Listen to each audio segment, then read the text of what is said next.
오늘은 기독교 강요를 주제로 나누고자 합니다. 기독교 강요는 성경 다음으로 많이 읽히는 교리서이죠. 본 강의에서는 칼빈의 생애와 서론을 생략하고자 합니다. 이미 많은 분들이 다뤘기에 기독교 강요의 그 본 내용만을 다루고자 합니다. 내용이 방대합니다. 또 어렵기 때문에 많은 설명이 필요해요. 그렇지만은 핵심만을 정리해서 설명하고자 합니다.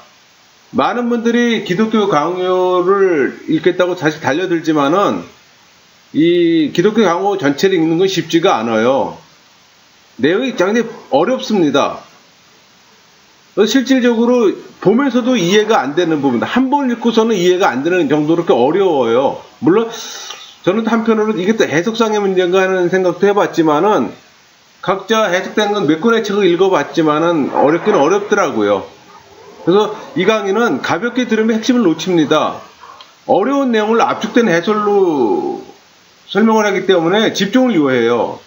그래서 이번 강의는 각 단락의 구체적 설명보다는 기독교 강요가 무슨 내용으로 구성되어 있는가에 초점을 맞추겠습니다.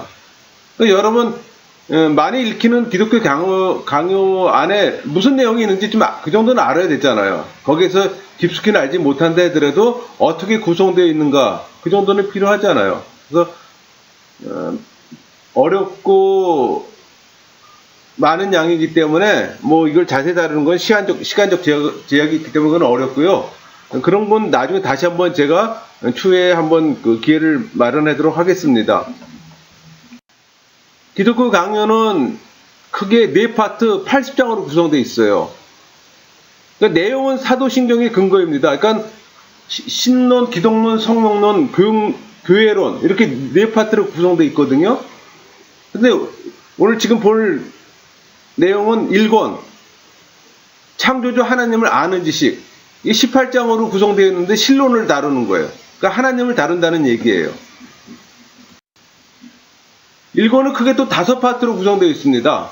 그러니까 1장부터 5장까지는 하나님을 아는 지식이라면 6장부터 9장은 성경에 대해서, 또 10장에서 13장까지는 3일차 하나님을 소개한 다음에 14장에서 18장까지는 하나님의 창조와 섭리를 다룹니다. 그러니까 예수 그리스도와 성경을 따라서 우주와 인간 자신을 통해서도 인간이 창조주 하나님을 어느 정도는 알 수 있다고 주장을 합니다. 그러니까 성경에서 계시하는 하나님은 어떤 분인가, 근데 그걸 다루는 거고, 성경이 무엇인지와 성경의 역할,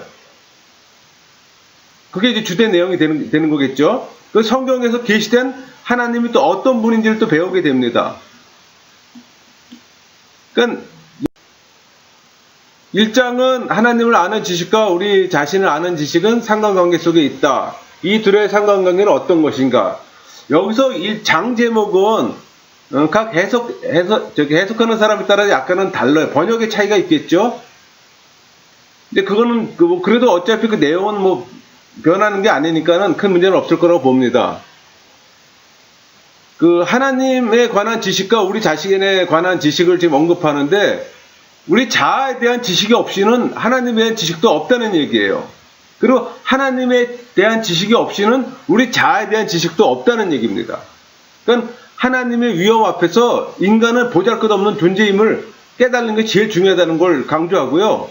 또 하나님에 관한 지식만을 알면은 명상, 공상 이쪽으로 빠지게 되고, 우리 자신에 관한 또 지식만 알게 되면 인본주의에 빠진다는 거예요. 그 인본주의에 빠지게 되면 교만, 가장 대표적인 교만이잖아요. 그래서 멸망주의로 빠진다는 내용이에요. 그러니까 하나님에 관한 지식과 인간에 관한 지식이 서로 연결하고 통합을 이룰 때 우리 자신과 하나님에 관한 지식이 바르게 형성된다는 얘기입니다.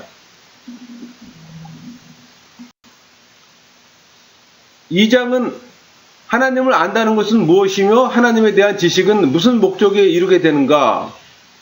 한마디로 경건이에요. 그러니까 하나님에 대한 지식은 실제로는 경배입니다.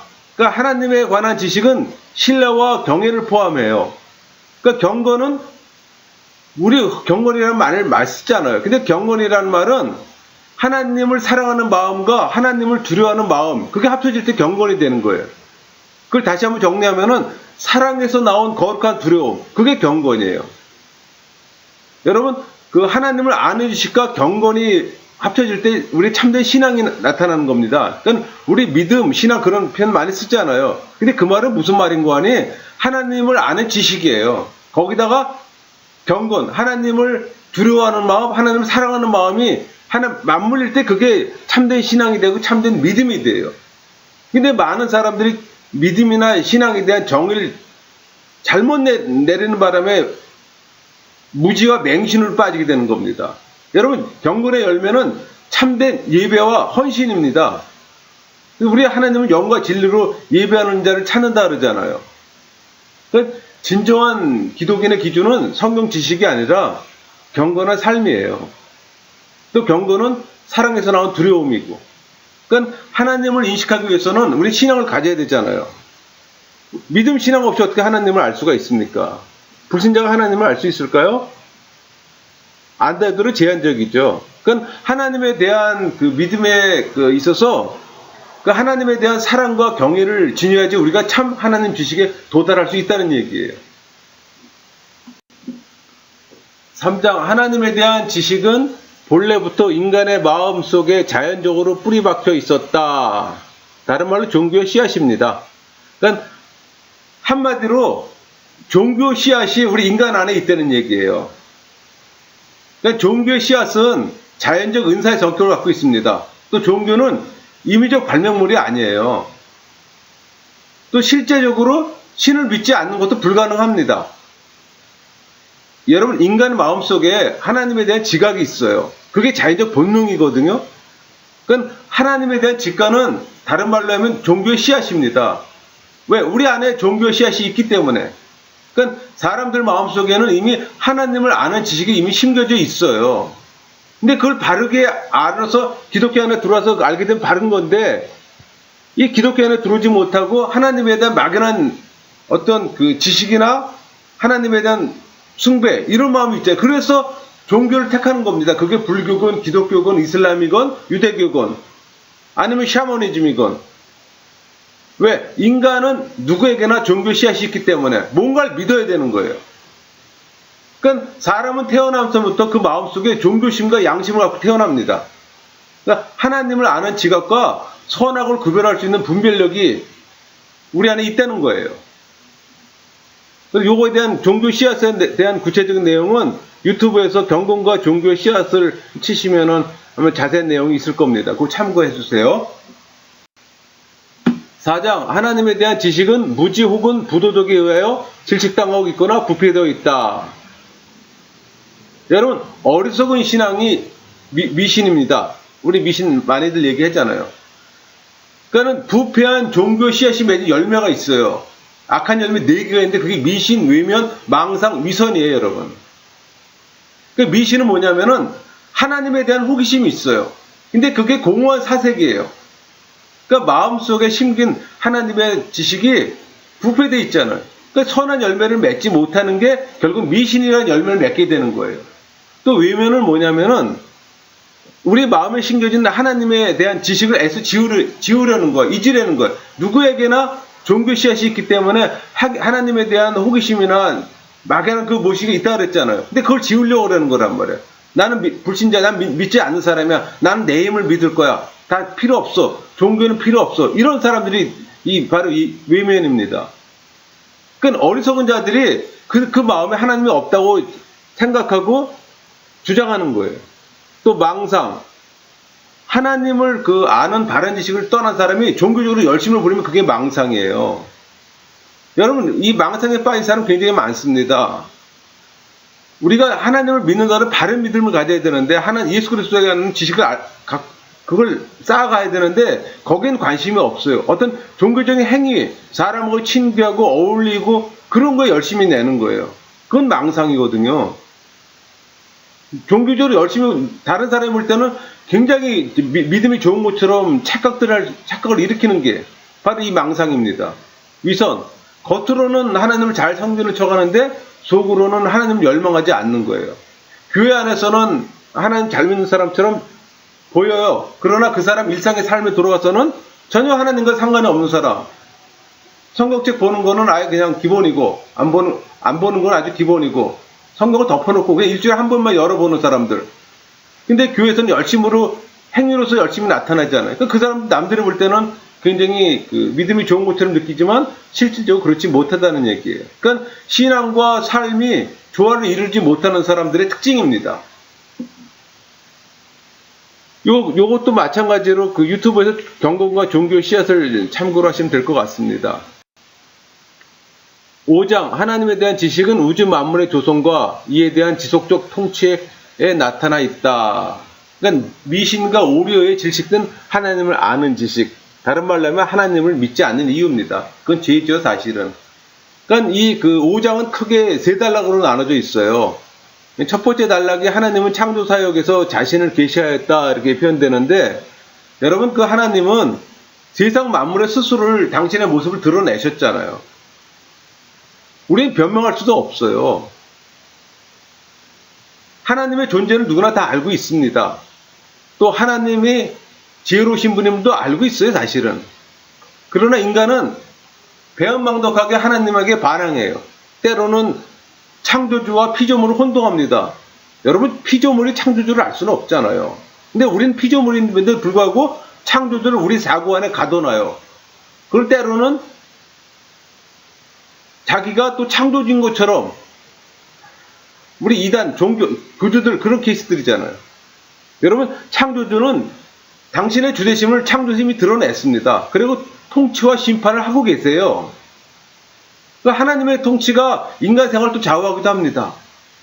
또 하나님의 본질을 우리가 다 깨뚫고 안다고 하지만은 그렇지는 못하잖아요. 다만 우리는 드러난 걸 보고서 찬양할 뿐입니다. 그러니까 하나님에 대한 지식의 목적을 바로 인식해야 되는 게 필요한 거예요. 그래서 기독교는 부단히 공부를 해야 되는 겁니다. 무지하면은 하나님을 바로 알 수. 6장 성경은 창조주 하나님을 영접하고자 하는 모든 사람에게 안내자로서 교사로서 필요하다. 여기에는 한 4단락으로 사실 구분되어 있는데, 하나님은 오직 성경 속에서 우리에게 자신에 관한 실제적 지식을 부여하신다. 성경으로서의 하나님의 말씀, 성경을 떠나면 우리는 죄악에 빠지게 된다. 성경은 창조의 계시가 전할 수 없는 것을 우리에게 전할 수 있다. 정리하면은 그 창조주 하나님을 알고자 하는 사람들에게 참된 길잡이요 선생은 성경이라는 얘기예요. 그러니까 성경이 전하는 하늘의 가르침에서 출발하지 않고서는 결코 참된 경건으로 하나님을 조명받을 수 없는 거예요. 그러니까 우리는 모두 성경의 학생이 되어야 되는 거예요. 성경이라는 학교의 학생이 되어야 되는 거예요. 그렇지 않고서는 올바르고 건전한 가르침을 결코 우리는 받을 수가 없는 거예요. 영적인 부분에서 말씀드리는 거예요. 그러니까 하나님의 영광이 눈부시게 비추고 있지만은 죄로 가려져서 그 빛을 볼 수가 없잖아요. 근데 하나님 또 다른 빛을 비춰주셨어요. 그 빛이 말씀의 빛이에요, 여러분. 그래서 말씀하는 거예요. 인간이 하나님 앞에 나아가는 유일한 길이 뭐예요? 성경이에요. 이미 모든 계시를 말씀으로 계시하셨잖아요. 그러니까 인간은 성경을 통해서만 온 땅에 가득한 하나님의 영광을 볼 수가 있습니다. 하나님에 대한 혼란한 지식을 우리 마음에 잡아주고 또 우리의 우둔함을 쫓아내버리는 게 성경의 그 역할이에요. 그러니까 자연은 뭐 침묵하는 교사라면은 성경은 말하는 교사입니다. 7장 성경은 반드시 성령의 증거로 확인되어야 한다. 그러므로 그 권위는 확실한 것으로 세워지게 될 수 있다. 그리고 성령의 신빙성이 교회의 판단에 기인된 것은 사악한 거짓이다. 그러니까 성경과 교회의 관계를 설명하는 겁니다. 그러니까 여기 보면 성경의 권위는 하나님으로부터 온 것이지 교회에서 온 것은 아니다. 이 표현은 여러분 교회가 정경으로 결정을 했습니다. 성경을 정경으로 결정했잖아요. 그 많은 책 중에서 교회에서 받아들이는 게 정경이 있잖아요. 캐논이 있잖아요. 근데 성경의 권위는 그 자체에 있습니다. 교회에서 결정을 했지만은 교회에서 그 권위가 주어진 게 아니에요. 또 교회 자체는 성령의 기반 위에 서 있다. 이 표현은 교회는 사도들과 선제들의 톱에 세우심을 입었잖아요. 그게 에베소서 2장 20절에 언급되어 있단 말이에요. 사도는 그렇게 증거했습니다. 만일 선지자와 그 사도의 교훈이 교회의 기초라고 한다면 그건 확실히 교회가 존재하기 이전부터 이미 그 권위를 갖고 있었다는 얘기예요. 그리고 세 번째, 어거스틴의 말을 반정으로 내세울 수 없다. 이 표현은 교회의 권위가 복음을 믿도록 마음을 감동시키지 않으면은 그는 복음을 믿지 않을 것이라고 표현하고 있습니다. 그게 어거스틴의 말이에요. 근데 그걸 오역을 하는 거예요. 당시 카톨릭 사람들이 이런 것들을 부정을 했단 말이에요. 그렇게 오역을 해서 주장하는 것을 인정할 수 없다고 지금 하는 내용입니다. 그다음 네 번째, 성령의 근거는 다른 모든 증거보다 강하다. 이 표현은 하나님이 성경에 저자라는 사실을 의심하지 않고 확신하기 전에는 교리에 대한 신앙이 수립되지 않는다는 것을 기억하라는 얘기예요. 그 다섯 번째, 성경은 스스로 증명한다. 성령을 통해 그 내적 가르침 받은 사람들, 그 사람들은 진심으로 성경을 신뢰합니다. 불신자는 성경 신뢰하지 않잖아요. 그리고 성경은 스스로 증명해요. 그리고 성경을 증거나 도리에 종속시키는 것은 잘못된 거예요. 왜? 성경이 마땅히 진행할 확실성은 성경의 증거에서 얻게 되는 거거든요. 근데 그걸 어떤 피조물이 인간이 그걸 가타부터 얘기할 상황이 아니란 얘기죠. 여러분, 교회 개혁 중에 가장 대표적인 게 뭡니까? 오직 성경이잖아요. 그러니까 종교 개혁자들은 성경을 최고의 권위를 믿었어요. 근데 카톨릭은 달라요. 교회를 최고의 권위로 인정합니다. 그래서 말씀하고 교회하고 서로 상치되면은 교회한테 우선권을 둬요. 그걸 우리는 받아들일 수 없잖아요. 그게 카톨릭이에요. 성경의 권위는 하나님으로부터 오는 거거든요. 교회가 정경으로 정했지만은 교회가 거기다 그 권위를 주는 게 아니잖아요. 교회가 성경을 만드는 게 아닙니다. 성경은 교회가 인정하든 안 하든 상관없이 하나님 말씀이에요.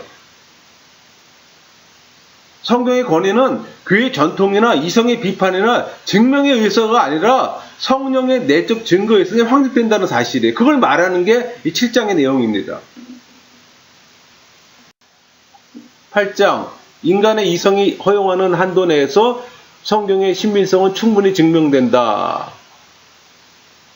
이것은 네 단락으로 구분이 되는데, 첫 번째 단락이 성경의 독특한 권위와 감동, 그리고 고전성. 여기서는 성경은 인간의 모든 지혜를 초월한다. 그걸 주장하고, 또 문체가 아니라 내용이 결정적이다. 뭐 성경의 고전성, 모세와 보여준 성경의 진실성. 근데 그걸 다룹니다. 그 다음에 이 단락에서 이적과 예언에 관한 반대설을 논박함.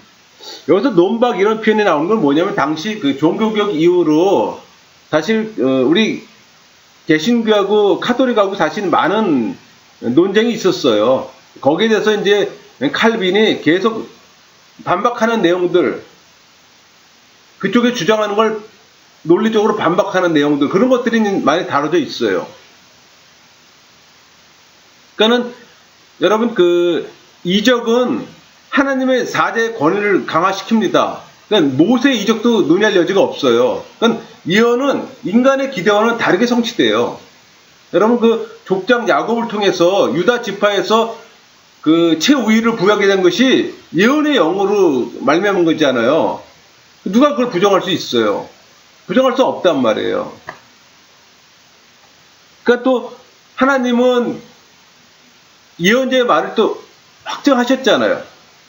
또 율법의 전성은 또 신뢰되어야 되는 거고, 또 하나님께서는 율법과 예언자를 또 보존시켰습니다. 세 번째 단락이 신약 성경의 단순성과 천적 특성 및 권위. 여기서는 뭘 다루는 거 아니? 그 신약 성경으로 넘어오면서 구약의 진리가 튼튼한 지주로 확고부동해졌다는 얘기예요. 그러니까 신약의 기둥이 구약이라는 얘기예요. 네 번째 단락은 교회의 동의와 순교자들의 충성. 성경에 대한 교회 그 증거로 사탄은 온갖 그 교묘한 방법으로 성경을 억압하고 뭐 전복한다 그럴까? 뭐 그런, 그러니까 방해 공작을 하는 거죠. 또 인간의 그 기억에서 이걸 또 제고시키려고 그러고 말살시키려고 그러는 거예요. 그러니까 하나님 말씀에 대한 이즘, 말씀을 우리 머릿속에 지우려고 하는 게 사단의 노력이잖아요. 근데 성경은 종려나무와 같아서 점점 높이 자랍니다. 계속.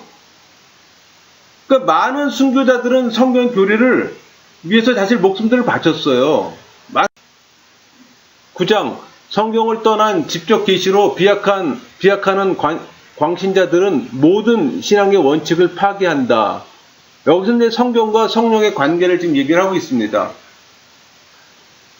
9장은 여기 보면은 성경과 성령, 그러니까 성경은 말씀을 얘기를 하는 거죠. 그러니까는 성경과 성령은 여기 손잡는 모습이 보이잖아요. 완전히 결합되어 있습니다. 그러니까는 성령은 성경에 의해서만 인정되고 성경을 떠나서는 안 된다. 또 바울이 말씀 전한 직분은 영의 직분이라고 한다. 성령 없는 성경은 있을 수 없다. 성경과 상관없는 성경도 존재하지 않는다. 우리가 쉽게 무슨 말인지 알 수 있는 부분이 있잖아요. 그러니까 성경을 떠나서도 하나님께로 갈 수 있는 길이 있다고 생각하는 사람들이 많이 있었습니다. 근데 그건 오류예요. 오히려 오류에 사로잡히다 보면 광란 쪽으로 가게 됩니다, 여러분. 하나님 계시의 말씀, 이 말씀을 통해서 하나님께 나가는 거예요. 지금 이 시대에도 은사주의들이나 해갖고서 뭐 신비한 찾아가는 사람들 다 잘못된 게 바로 그런 부분들이에요. 성경을 떠나서는 하나님께로 갈 수 있는 길이 없습니다, 여러분. 그거 아셔야 되는 거예요. 또 여기 표현처럼 성령은 성경과 뜻을 같이 하잖아요. 그때 인정받는 거예요. 그래서 말씀과 성령은 불가분의 관계가 바로 그런 이유인 거예요. 여러분, 성경은 우리를 안심하고 확신하게 할 수 있는 게 뭐냐면 성령의 역할입니다. 그러니까 성령은 오직 자신이 직접 만든 성경에 의해서 확인되고 인정받습니다. 우리가 성령을 경험하는 것도 말씀을 통하는 거고요. 또 성경 자체가 우리한테 와닿는 것도 성령의 역할이에요. 이 둘의 상관없는 게 절대적인 거죠. 그러니까 성경 말씀이 오직 성경이 계시되어서 주신 자신의 모습으로 받아들이라고 강조하는 부분이 바로 그런 부분들이에요. 그러니까 성경은 영혼을 소생시키고 또 우둔한 자를 지혜롭게 하잖아요. 생명을 주는 책이잖아요. 근데 그게 성령의 역할이라는 얘기예요. 성령은 항상 말씀으로 우리에게 나타나시고 또 말씀 속에서 우리를 인도해 주십니다. 또 성령은 우리에게 빛을 비춰주시고 성경을 믿게 하잖아요. 성경에 계시된 성령을 영접하고 따르게 되는 거예요. 여러분, 불신자도 성경 볼 수 있어요. 하나님의 말씀 다 볼 수 있어요. 그러나 본다는 건 단순히 어떤 형태가 되어버리냐면은 흰 거는 종이요, 검은 거는 글씨다. 이것뿐이 안 되는 거예요. 하나님 말씀 보는 게. 성령의 도우심이 없으면은, 여러분, 그런 분들 많이 있어요. 성경책만 보면 졸렵다는 분이 있어요. 왜 졸려올까요, 그게? 성경책만 보면 졸렵대요. 그건 성령의 도우심이 없기 때문에 그러는 거예요. 내 안에 성령님이 내주하지 않기 때문에 그러는 겁니다, 여러분. 내 안에 성령님이 내주하고 계시면은 성경책이 졸려온 책이 될 수가 없죠. 성령 하나님이 내 안에 내주하고 계시는데 어떻게 하나님의 말씀을 보는데 졸렸겠습니까?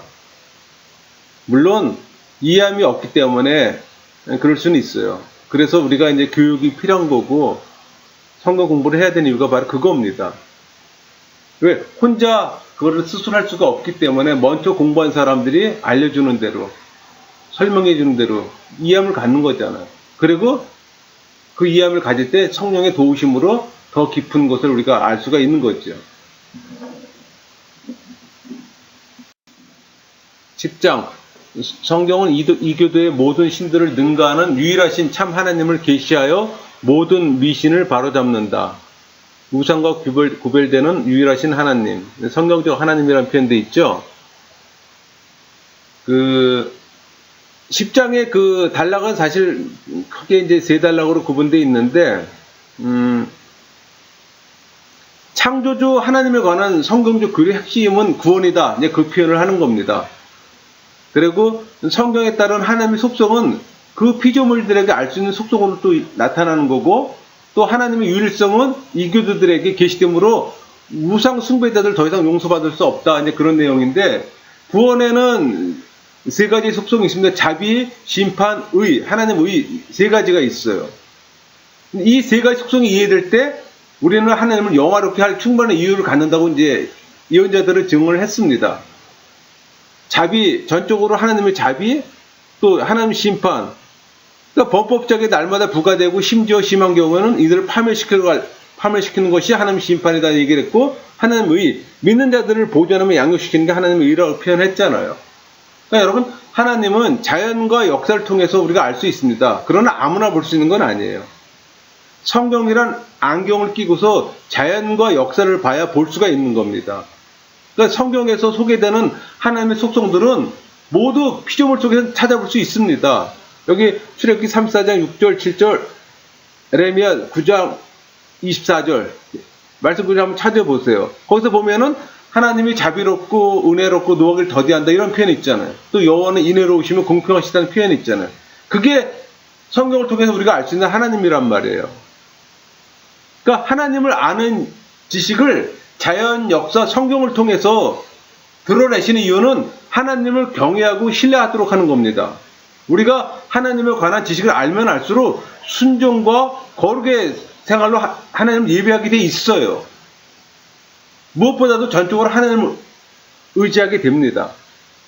여러분, 인간이 우상을 만드는 이유는 신의 유일성에 대한 지식을 상실했기 때문에 우상을 만드는 거예요. 우리 기독인이 우상을 만들어냅니까? 만들어내지는 않죠.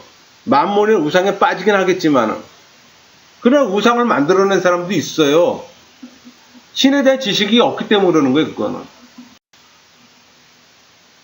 11장, 하나님을 가시적 형상으로 만드는 것은 합당치 않으며 우상을 만드는 사람마다 참 하나님에게 반역하는 것이다.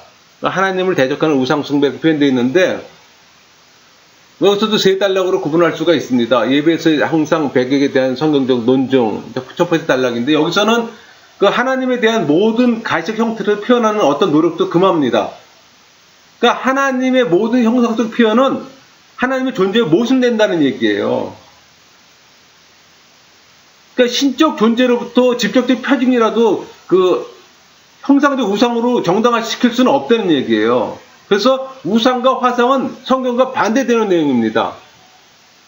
우리가 카톨릭에 많은 우상들이 있잖아요. 저걸 우리 기독교에서 인정할 수가 없는 거예요. 개신교 쪽에서는. 두 번째 단락, 성경과 교부들의 주장으로 교황 그레고리 우스의 오류를 논박한다 이런 표현이 있는데, 우상에 대한 성경의 그 판단을 언급하고서 또 당시 로마 교회 교리도 부분적으로 달리 판단함을 강조하고 있습니다. 당연하겠죠. 종교개혁을 일으켰으니 우리가 카톨릭 쪽에 교리하고 상당 부분 다르겠죠. 그거는 물론 일치되는 부분도 있겠지만은. 그래서 교황주의자들의 형상물을 전적으로 잘못했다는 걸 지적하는 거예요, 지금 칼빈은. 또 세 번째 단락, 조각과 회화는 하나님의 선물이지만 결과적으로 형상의 사용은 예배의 부패의 기원이 된다. 여러분, 그 우상의 기원이 뭡니까? 어떤 유형적인 신성에 대한 인간의 욕구, 그거잖아요. 그러니까 우상을 처음으로 만든 자들은 죽은 자들을 존경하는 거예요, 여러분. 그들이 그 죽은 자를 기념하기 위해서 우상을 만드는 거예요, 우상을. 미신적으로 예배하게 됩니다. 여러분, 형상을 이용하고자 하면은 우상 숭배에 빠지게 된다니까요. 그래서 교회 내 그 어떤 우상도 인정하지 않는 게 바로 그런 이유예요. 하물며 십자가조차도 걸지 말라 그러잖아요. 그거 자체가 하나의 우상이 돼버릴 수가 있어요. 물론 예수님을 비교해서 십자가를 만들었지만은 예수님 그 자체를 보다는 그 십자가 자체 우상에 빠진다는 얘기예요. 그걸 염려하는 거예요. 그래서 교회에서는 우상 숭배는 철저히 배격합니다. 교황주의자들은 그 형상물의 그 존경과 경배를 하잖아요. 그러면서 우상 숭배라고 얘기하지 않습니다. 그러나 그건 어리석은 회피예요. 물론 예술과 기능의 한계를 인정합니다. 근데 그러나 그 순수하고 정당하게 사용돼야 되는 거예요. 근데 그것이 우상을 만드는 예술이 우상을 만드는데 사용돼서는 안 된다는 얘기죠.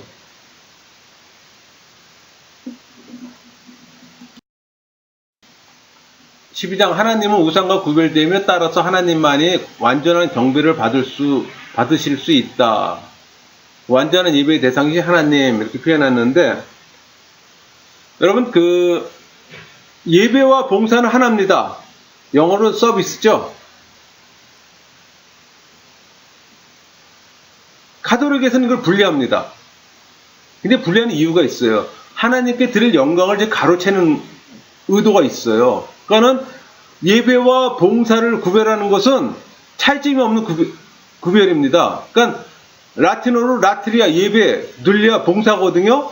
이 구별은 하나님께 드린 영광을 천사와 죽은 사람에게 드려도 아무 죄가 없다는 것처럼 보이려고 하는 의도예요. 이거 자체가.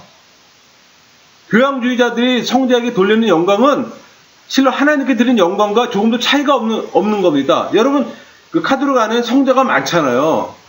근데 그 성자가 거의 하나님하고 동등한 위치에 있어요. 거의 그 사람들이 말은 그렇게 안 하지만 거의 그렇게 숭배하고 있다니까요. 그러니까 우리는 오직 하나님만을 예배하잖아요. 근데 실질적으로 우상을 만들어 놓으면 성자를 만들어 놓으면 그렇지 않다는 얘기예요. 그거는 전혀 차별 없이 하나님과 성자들에게 예배하는 거예요. 그러니까 결국 그 얘기는 형상 숭배는 하나님의 영광을 더럽히는 행위입니다. 하나님께서 뭐라 했어요? 영과 진리로 예배하는 자를 찾는다 그랬잖아요. 그러니까 물론 예배 드리는 건 우리 인간의 자유입니다. 그러나 받으시는 건 하나님의 자유입니다. 우리 인간이 아무리 많은 예배를 드려도 하나님이 인정 안 하고 안 받으면 아무 소용이 없는 거잖아요. 그건 헛수고잖아요. 그런 헛수고를 왜 합니까? 이미 성경에서 율법이 제시한 예배가 있어요. 가인과 아벨의 제사에서 우리 예를 들어줬잖아요. 하나님은 율법을 통해 예배의 길을 이미 열어 놓으셨어요. 여러분, 성경에서도 형상에게 절한 행위를 정죄하잖아요. 절한 행위는 오직 하나님께만 할 수 있는 우리 사랑의 표현입니다. 계시록에서 19장 10절에서도 요한이가 천사 앞에서 무릎 꿇는 걸 책망하셨어요. 베드로도 마찬가지로 고넬료가 자기 앞에서 절하는 걸 막았잖아요. 왜? 예배는 하나님께만 하는 거기 때문에.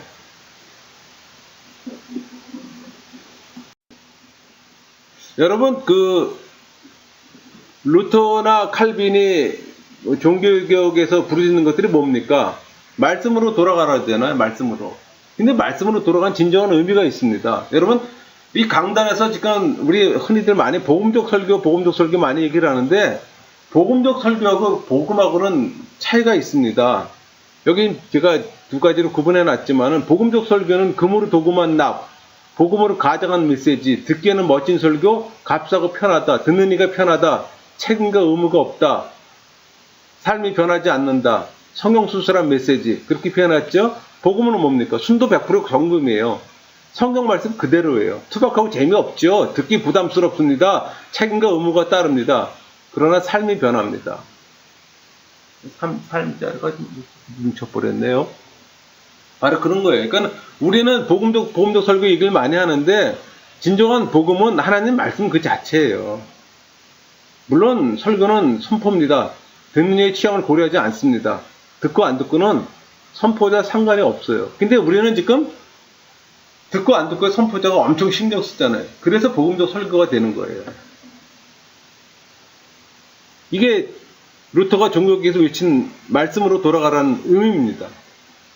그러니까 진정한 의미는 복음적 설교가 아니라 복음 설교라는 얘기예요. 13장 성경에 의하면 우리는 창조 이래로 하나님의 참 본질과 삼위격을 배워 알고 있다. 삼일체 하나님을 다룹니다. 이거는 진짜 내용이 굉장히 긴 건데 이거는 여러분 유튜브 그 삼일체 제 강의를 좀 참고해 줬으면 좋겠네요. 여기서도 보면 크게 5단락으로 구분되어 있습니다. 정통 교부들이 삼일체 규례에 사용한 수로 이렇게 표현되어 있는데 하나님의 본성은 불가하면 영적이잖아요. 또 하나님 삼위에 계시고 그리고 또 교회는 그 거짓 교사들의 정체를 폭로하기 위해서 삼일체나 위 같은 표현들을 또 사용하는 거고 그 다음에 두 번째 단락은 성자의 영원한 신격에서 강조점 이렇게 근데 성자의 영원한 신격 이렇게 표현되어 있는데 여러분 말씀의 신격은 이 말씀은 하나님과 함께 계시는 영원하신 지혜를 의미합니다. 그러니까 말씀의 어떤 영구성, 또 구약 성경에 나타나는 그리스도의 신성, 또 신약 성경에 나타나는 그리스도의 신성, 그건 사도들이 증거하는 거죠. 또 그리스도의 신성은 그의 사역 가운데서 또 입증되는 거고, 또 그리스도의 신성은 그의 이적을 통해 또 입증되었습니다. 세 번째 단락은 성령의 영원한 신성. 그러니까 성령의 신성은 하나님 사역에서 입증되었습니다. 또 성령의 신성에 대한 명확한 증거들이 이미 성경에 많이 언급되어 있었고, 그 다음에 네 번째 삼위의 구별과 일체성. 그러니까 하나님의 동일성에 그 삼위성, 성부, 성자, 성령의 차이점, 뭐 성부, 성자, 성령의 관계, 삼일체 하나님, 이제 그런 부분이 될 수가 있고, 반삼일체의 이단에 대한 농박. 사실 초대교회, 그러니까는 말씀이 정경화 작업 이루는 그 시점, 그러니까는 로마가 기독교를 국교로 인정하면서부터 지화했던 많은 기독교 유사한 것들이 많이 드러나기 시작해서, 그때 이제 아직 교리가 정립이 안 됐기 때문에 이단들이 상당히 많이 이렇게 드러났잖아요. 뭐 세르베투스의 뭐 반삼의 일조라든가, 하여튼 뭐 너무 굉장히 많아. 제가 뭐 한마디로 할 수가 없을 정도로 굉장히 많은 이단들이 많이 드러났다는 거예요. 그걸 일일이 지적하고 논박하는 게 삼일체 갖고 하는 거예요. 그 이단을 구별하는 가장 좋은 방법이 삼일체입니다. 그 부분을 이제 강조하는 부분이에요. 또 요것도 마찬가지로 제 유튜브 삼일체 강의를 좀 참고해 주셨으면 좋겠네요. 14장 우주의 만물의 창조에 있어서까지 성경은 참 하나님과 거짓 신들을 뚜렷한 특징들을 가지고 구별한다. 여기서는 이제 네 단락으로 구분되어 있는데, 첫 번째 단락으로 세계와 인간의 창조. 그러니까 인간의 사색으로서는 하나님의 창조 행위의 그 진실한 의도를 살필 수 없다는 얘기입니다. 하나님께서 6일간 그 창조 사역은 하나님이 인간에 대한 선하심을 보여주는 거예요. 그리고 하나님 만유해 주시라는 거고, 두 번째 단락 창조와 천사의 직능. 이 표현은 천사에 대해서 막연하게 추상적인 사고를 하지 말라는 얘기예요. 성경의 증거를 찾아내는 겁니다. 그러니까 성경에 나타난 천사들의 명칭도 많이 있잖아요. 그러니까 신자의 보호자이며 도움을 주는 자로서 천사, 그 정도로 생각하면 되는 거예요. 여러분 수호천사 수호천사 그런 말 많이 쓰잖아요. 그러니까 신사 한 사람 한 사람을 지키기 위해서 개개의 천사가 그들 각자의 지정되어 있다는 거, 그건 단언할 수 없는 거죠.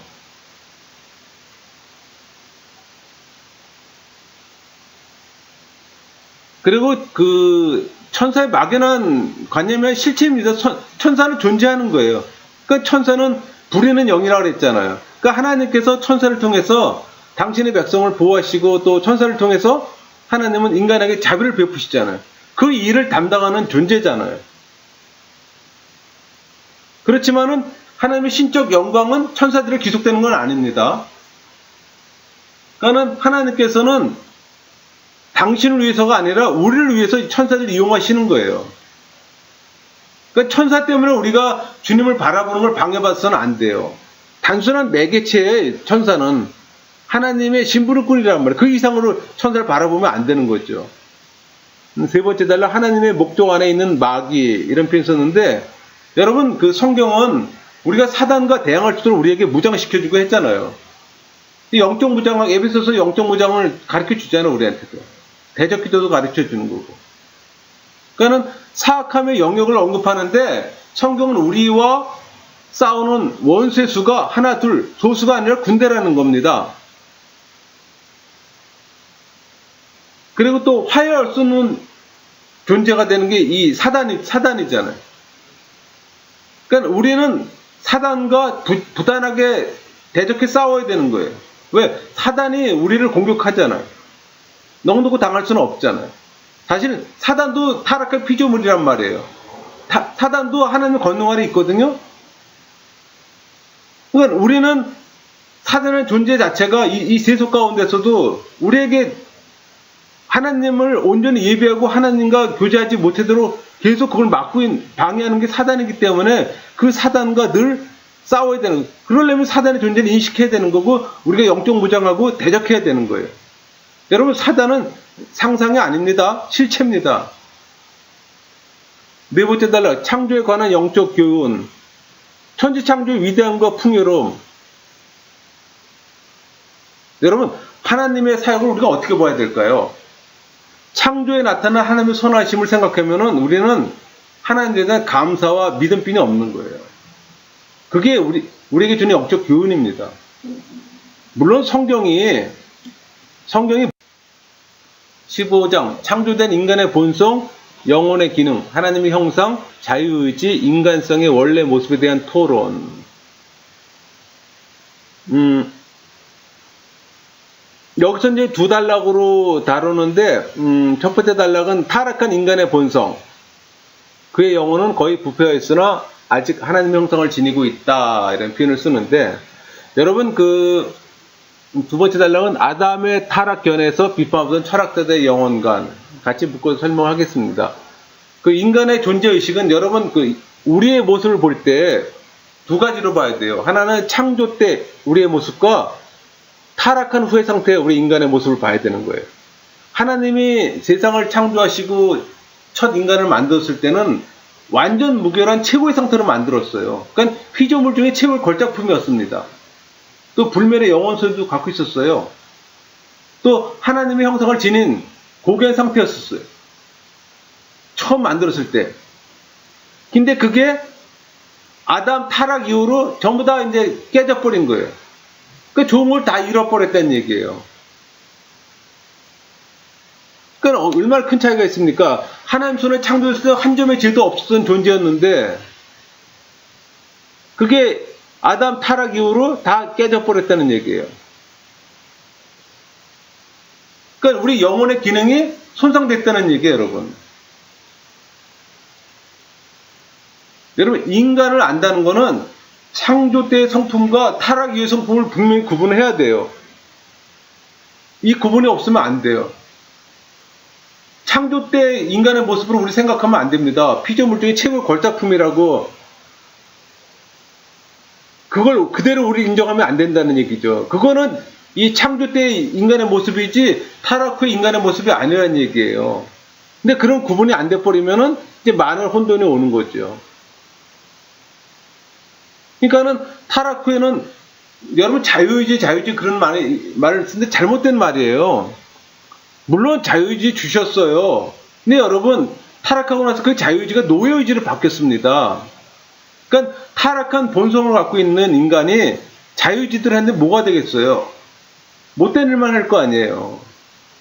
그러니까 그거는 우리가 타락 전의 모습만 자꾸 생각하고서 자유의지를 얘기를 하는 거예요. 당연히 타락 전에는 그 자유의지 갖고 우리가 불멸의 영혼까지 갖고 있었다 그랬잖아요. 하나님의 형상을 그대로 갖고 있었다 그랬잖아요. 하나님의 형상이 뭐예요? 진리, 순전한 의, 거룩함이잖아요. 그걸 갖고 있었던 존재였었어요. 근데 여러분 타락 후에는 그런 모습이 아니라니까요. 그러니까 그런 구분이 없게 되면은 여러 가지 이제 혼란한 상황이 오는 거예요. 16장 하나님께서 창조하신 세계를 권능으로 양육하시고 보존하시며 섭리로서 그 모든 부분을 다스린다. 여기도 마찬가지로 한 세 단락으로 구분되어 있습니다. 첫 번째 단락이 철학자들의 의견과 달리 하나님의 특별한 섭리가 주장된다 이런 표현이 있는데 여러분 창조와 섭리는 분리될 수 없습니다. 하나님은 창조주이시며 섭리주이십니다. 또 운명이나 우연 같은 건 존재하지 않습니다. 하나님의 섭리만 인정할 뿐입니다. 하나님의 섭리가 만사를 지배합니다. 그래서 뭐 섭리의 본질은 일반 섭리와 특별 섭리 이렇게 구분도 합니다. 또 두 번째 단락 성경이 입증하는 특별 섭리의 교리. 하나님 섭리는 개개의 사건들을 지도하세요. 또 하나님 섭리는 인간관계도 있고요. 또 하나님 섭리는 자연현상을 조절하십니다. 또 세 번째 단락은 운명, 우연, 우발성에 대한 토론 이렇게 표현되어 있는데 여러분 그 섭리 교리를 비판했던 게 스토아 철학이었어요. 그러니까 스토아 학파는 운명론이라고도 했었는데 그런 것들을 논박하는 거예요. 그러니까 모든 사건의 참된 원인은 우리에게 감춰져 있습니다. 하나님은 천지를 창조하시고 또 그걸 다스리고 보호하십니다. 그러니까 창조와 섭리는 분리할 수 없다 그랬잖아요. 하나님의 섭리가 만사를 지배하십니다. 운명이나 우연과 더 존재하지 않는다 그랬잖아요. 그러니까 우리의 섭리를 인정하는 게 섭리신앙이에요. 17장 우리에게 베푼 가장 큰 은혜에 대한 섭리의 교리를 어떻게 적용할 것인가. 섭리의 유익인데 여기도 마찬가지로 세 파트로 구분되어 있습니다. 그러니까 첫 번째 단락은 과거와 미래의 언급에 대한 하나님의 섭리 해석. 그러니까 하나님의 섭리의 방법의 의미를 지금 설명합니다. 그러니까 하나님께서 무슨 목적으로 만물을 만드셨는가. 그거에 대한 성경의 가르침을 바르게 이해해야 되는 거예요. 그럴 때 우리한테 유익함이 오는 겁니다. 하나님 율법은 경건을 준수해야 될 것이고 또 하나님의 섭리는 우리의 책임을 벗어나게 하지 않아요. 그다음 하나님의 섭리를 구실로 인간의 신중함을 잊어서도 안 되는 거고 자기 어떤 행위를 하나님의 섭리로 돌려서도 안 된다는 얘기예요. 그건 무지입니다. 무지. 사악함입니다. 두 번째 단락은 하나님의 섭리의 방법에 대한 명상, 섭리의 작용을 깨달을 때 오늘 행복 이렇게 표현되어 있는데 믿는 자들이 위안이 되는 게 하나님의 섭리입니다. 또 번창하는 게 또 하나님의 섭리고 그러니까 하나님에 대한 섭리에 대한 확신을 갖게 되면은 모든 역경에서 우리를 도와요. 여러분 섭리의 매개체인 사람도 우리 주변에 많이 있어요. 그러니까 여러분이 어떤 일로 인해서 어떤 사람의 도움을 받잖아요. 그것도 하나의 섭리예요. 섭리에 그 사람을 매개체로 사용하는 거란 말이에요.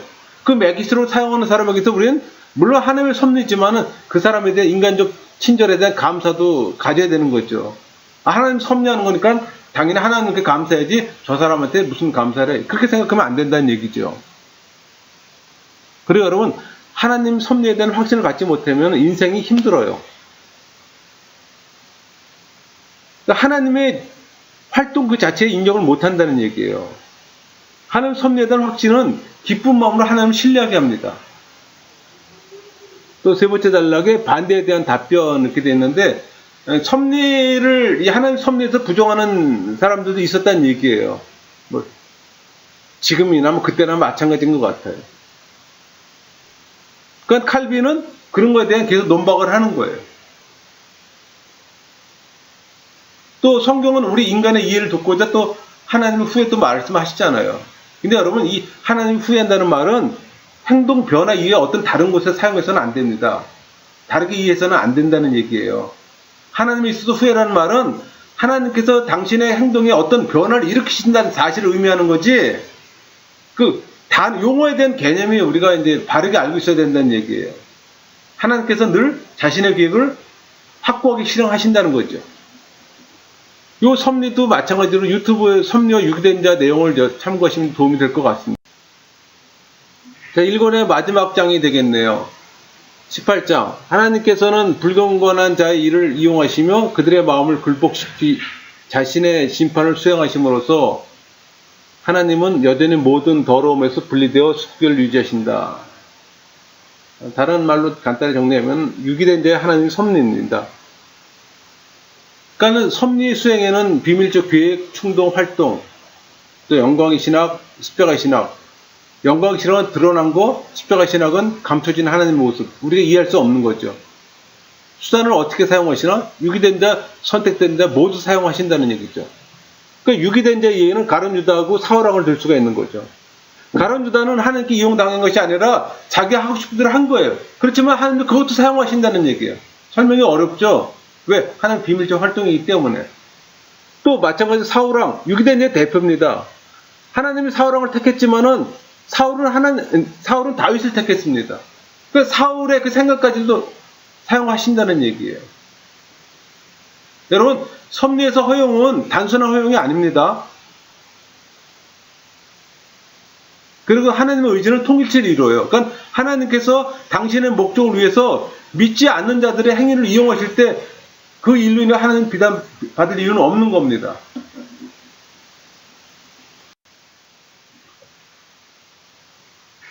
여러분, 예수님, 왜 예수님이 초림과 재림을 하시나?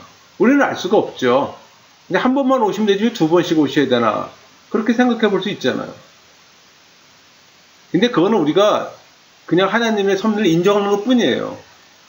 또 애굽의 바로, 왜 애굽의 바로의 마음을 강팍하게 했는가? 그 우리의 무지로 다 그 다양성을 알 수가 없다는 얘기예요. 그러니까 여기 선반이 있잖아요. 우리가 저 선반을 위에서 볼 때는 한 면만 보여요.